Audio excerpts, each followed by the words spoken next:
Well, diversity, equity, and inclusion training is something that we're seeing more and more often in workplaces and other community spaces. But for some, that means bringing in an expert. And today, we have Sina Hodges in the house, the founder of the Woke Coach, to tell us what that looks like. So first of all, I heard the Woke Coach, and I feel like a lot of people, they hear that word and they don't know what to think. They either have very strong feelings, no feelings at all. Tell me a little bit about what this business is and why you started it. Yeah, so I started this business because I was having the opportunity to talk to people who said to me things like, Sina, I want to be a better person. I want to know all the things that I don't know. I want to show up differently.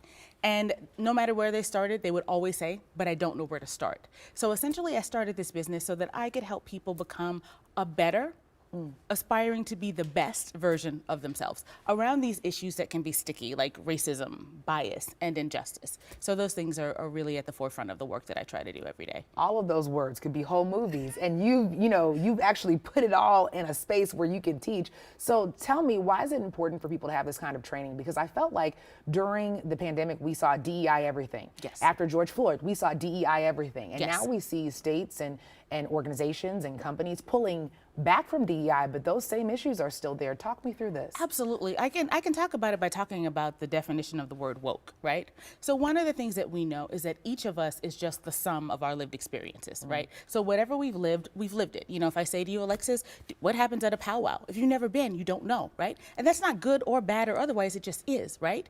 The other piece of that is that none of us has the quintessential lived experience. So once we recognize that none of us has the quintessential lived experience, we know it's important for us to awaken to the experiences of other people, right?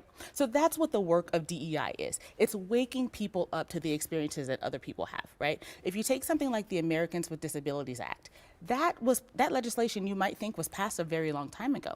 Actually, it was only passed in 1990.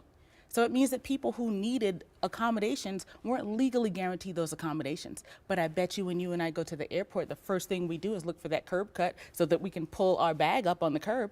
And that's because of the ADA.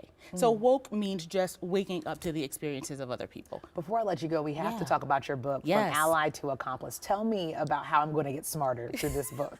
Well, really what's great about this book is that this book is based on a lot of interactions that I've had with clients. It's a lot of best practices, but it's really like me coaching through a book. So essentially I said to myself, how can you 10x, 20x yourself? And I felt like I was having such great experiences with my clients. I think if you ask them, the number one word that I've heard to describe our work is transformational. So I said, how can I take that and make sure that I help to transform some other people who are willing and want to really create an inclusive work environment? I wish I could just go down the list of all of your accomplishments, and I know our time is wrapping up. One last question for you. What's the question that people are not asking that they should? Yeah, the question that people are not asking that they should be asking themselves is, how self-aware am I? And I put this in two categories, what do I know? And then what do I need to learn, right? Yes. Yeah. Oh man, we're getting smarter all the time. Sina, thank you. And of course, we'll have all the information about your book and your services, all the things that you've been putting out into the Twin Cities and beyond on our website at KARE11.com/noon. I got a little smarter.